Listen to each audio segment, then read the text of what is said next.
again, Ann's question, do you have to copy? Uh, you know, that guy's had a pretty good run, Van Gogh. He's had a pretty good run. People kind of like his work. And look at it. It's crazy, absolutely crazy. It's called art. It's called creativity. Look at Tom Thompson, his wild and wonderful plein air sketches. Wonderful, wonderful. This stuff has stood the test of time for over 100 years. This for a couple of 100 years. Sergei Bongard, I don't know if you know him, a Russian American painter. Wonderful, wild, crazy stuff. I hated this. I hated him. I hated him. No, I liked him. I hated him. Now I want to be him. I mean, when I was first starting, I thought you had to reproduce that. You had to reproduce, as Ann said, you've got to reproduce what you're looking at if you're any good. I did. I spent a lot of time at it, and then I got bored stiff. It was not fun. It was not adventuresome. It was not artistic. It was not creative. I want me to come out. I don't want me to be seen as a copier. So this is who is alive today, Eric Jacobson, and I'm taking a 1-year mentorship with him. I want to move more into this, and I want a sprinkle of that in my work. 15%, whatever. But I want to,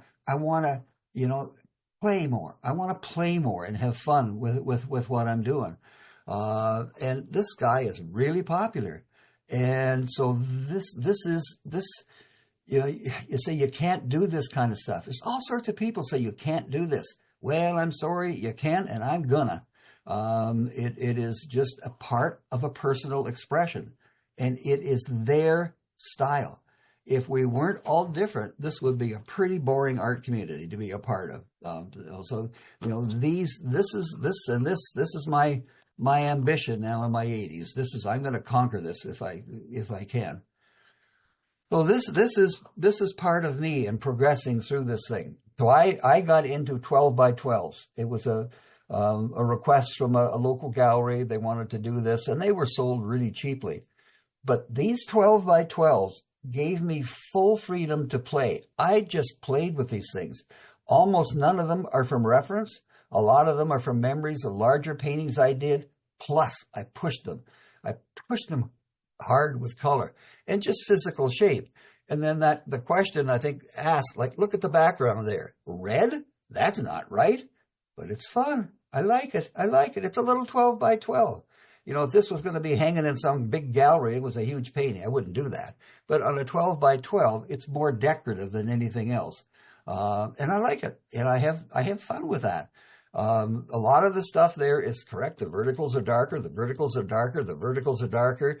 And then, all that. There's correctness in a lot of this stuff. The warm colors come forward. The cools and darks go back, and so on and so on. But doing 30 or 40 of these every year, and every one of them sold, doing this totally freed me. I learned so much by doing these stupid little 12 by 12s and banging them off. 30, 35, 40 minutes maximum for each one. And once you've done a few, it becomes repetitious.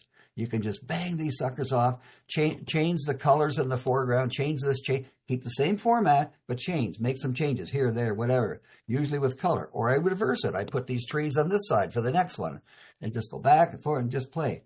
This was a huge, huge learning thing that helped to free me up starting about 6 years ago. And so this is sort of me now. This is me doing plein air. So these are all plein airs from a local barn. This is the barn. This is the farm here, the local barn. I'm down on the road, and there's different trees here, and I pull forward 20 feet, and I've got a big tree here, and so on. But each of these is different, and this is part of painting in series, of taking a subject and reinterpreting it, trying something entirely different. This is an 18 by 24, as big as I've ever done plein air. It's on black canvas. Can you see the black canvas poking through underneath there? I've allowed it to come through everywhere by tickling with my brush. I take my brush and lay it on its side and just drag it down, and it tickles over the surface. And then I'll tickle another one. So That's a warm, that's a cool beside it. There's some black sticking out there. Here is what I did where I said this hard edge. So I lay my brush down and then I just take it off. So hard edge, soft edge. Hard edge, soft edge is just going through there. So this is just playful invention, but with some intent with it. The temperatures, the variation, and that's a play. This is another one. I think it's 12-12, so it's not very big. So this is heavier paint, but you can see things like, you see the broken color in there? That's warm, that's cooler. It's still warm, but it's cooler than the first warm. Slight difference in hue, and so that is fun. And that is a goal to try to achieve in your work. Try to have different colors living in the same value family if you can. That is life. That's real stuff out there. And then these, just big bang and bold brushstrokes. Whack, whack, whack. But doing them with intent. So I want to describe the topography, the role of the land with those brushstrokes. But just big, crazy stuff. I like this one. I've kept this one. This is on my dining room wall. This one sold. Lynn, are you there? Lynn Flanders? Yes. Yeah, I'm here. Yeah, I'm here. It's on my. Is that yours? Is that the one you bought? Yes, it is the one I thought. Yeah. Yeah. So that was Absolutely love it. I was so happy with this. Yeah. This was just done last year, and this is my movement towards Eric Jacobson. This is just brushstrokes, loose play. Lynn was kind enough to purchase that. It was hanging on my living room wall. I wasn't going to let it go because this. My goodness! I've kept all my epiphany paintings, I call them. So where I've learned something and I can see that this is a step in a direction. This was one of them. Just these loose brushstrokes, just laying them down, just playing.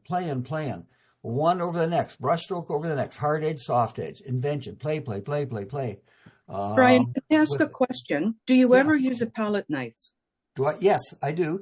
I don't often in acrylic. I do in oil. In acrylic I use that rubber shaper more.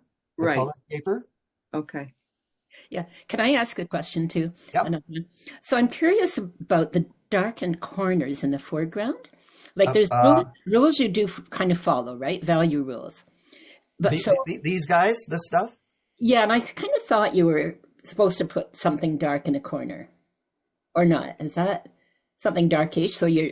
Yeah, so I mean, I'm kind of doing that. I've kind of encouraged them to come in here by this is a block. This is a block over here. This down here is opened up a little bit here. This is a block to stop and going this way. This comes up here and so on and so on. This is plein air, so it's not done with a lot of thought. This is done like you painted, yesterday, shooting from the hip. This is like this.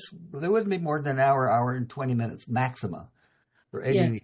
So this is an intuitive thing I do now.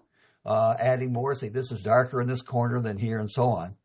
But would you kind of say, "Oh, just to heck with that rule of thumb"? No. So like it's the first thing I do. I mean, if you saw, I put in the darks first. So I would have put these trees in first. I would have made that dark first. I know I got to get that in there. I know I got to hold them.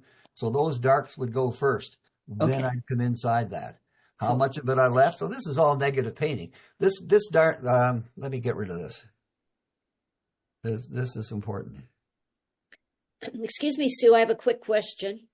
It's Lynn. How do I get rid of the photos of us on the side of my screen? If you go to your little view thingy on the top right? But at the top of the column of faces, there's a little bar and you can just click on it and it'll show you none, all, some. 1 dot, 2 dots, 4 dots, group dots, that kind Well, of I don't thing. want to push the wrong one and lose you guys. So there's If you lose us, we'll just let you back in. It's just in your view. Yeah. okay. So there's a little blue box on the right side. Is that the one? It's different on everybody's device. Okay. But right Give at it a try. there's a corner that says view. Okay. And if you click on view, Okay. you can see standard speaker. And if you don't want to see anyone else, put it on speaker. Okay. All right. I'll give it a try. Thank you. There you go. but like this, if I did that 5 years ago, I would have thrown it out. Now it's where I want to go. This is kind of halfway in between, here. And this is a different kind of playfulness over into here on the black. But it's the playfulness that I enjoy. And when I am playful, I have more personal satisfaction, more personal what I think is success, and definitely more commercial success. People seem to want invention, want to play. So this idea of painting in group, here's another example. So this is Chesterman Beach out at Tofino. These were ones, so all from the same rock. It's all the same rock that I've painted here. And it's been painted over a decade. So this is one of the earlier ones. This is one of the earlier ones. Look at the level of detail I've got in here. Just little things. Look at the negative painting to shape the trees and all this kind of stuff. This is one I did just, 6 or 8 months ago. These are done in the studio. 6 or 8 months ago. And look at the difference between the playfulness, the invention here, and the detail and information here. This was done just recently as well. This is done, there's absolutely no green when you're looking at it out there. So this was just a play with color. What would happen if I did it in green? But doing the same thing repeatedly and reinventing the painting, reinventing the colors on the same foundation of shape is really helpful for your learning. Trying new stuff, just play. You can see my love affair with magenta here. Just, how do you know unless you haven't tried it? Fool around, small paintings, lots of small paintings of the same subject, each one with a little different intent. And usually it's a bit the design, but it's mostly the color that you work with. I could no more have painted those trees purple 10 or 12 years ago. That this was more correct. Now this is boring compared to this. So you just accept that you've got to want to go somewhere, and if you want to go somewhere that's inventive, you've got to have a breakthrough, and that is only learned by experimentation and play. Nothing else. Okay. Any more questions on playfulness? There's one in the chat from Joan. How small would you go? How small would I go? So I used to do a lot of 6x8s, but 8x10 is probably the smallest I would do now. My favorite for plein air is 12x16 or 11x14. If I'm in oil, I will go smaller, but I like larger size, bigger brushes, and more freedom to move with the acrylic. So my acrylics plein air go up to 18x24. My oils would only go up to 12x16. So it's, each of them is different. I used to sell, and this is another thing. So I would often, I'll paint my plein airs on board, and I'll bring them home. And let me get rid of this. Where are you? Come on. Oh, it's not going to go away. Come on.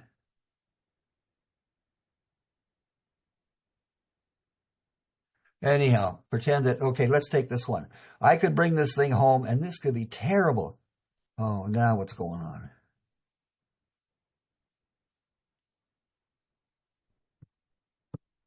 Everything okay? Everything looks fine at my No, end. my pen. There we go. I could bring this painting home, and this could be terrible over here, terrible down there. And I say, but I really like that. So I do a lot of cut downs.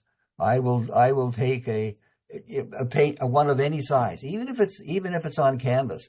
I'll take it, I'll cut the canvas and glue it on board, and I'll turn this into a nice little, 6x8 or 8x10. I do a lot of cut downs, not a lot, but I do it not infrequently. If I find a sweet spot in the painting, but the painting has other areas that are weakening it.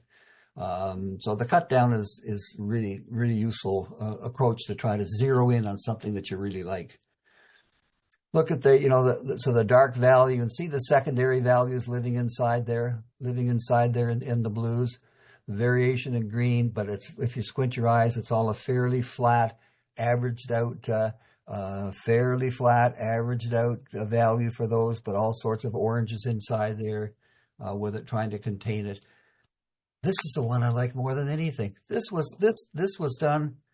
Oh man, this was done in about 20, 25 minutes, because I have painted this subject so much, so frequent. I can paint this almost with my eyes shut. I can paint Tofino scenes, different stuff like that, without any reference, just shooting from the hip from it. And that's really fun when you get to that stage, when you've done so many, because that's the freedom for invention that you can take and play with. We better get to work. Okay, enough. Aerial perspective, and this is fun.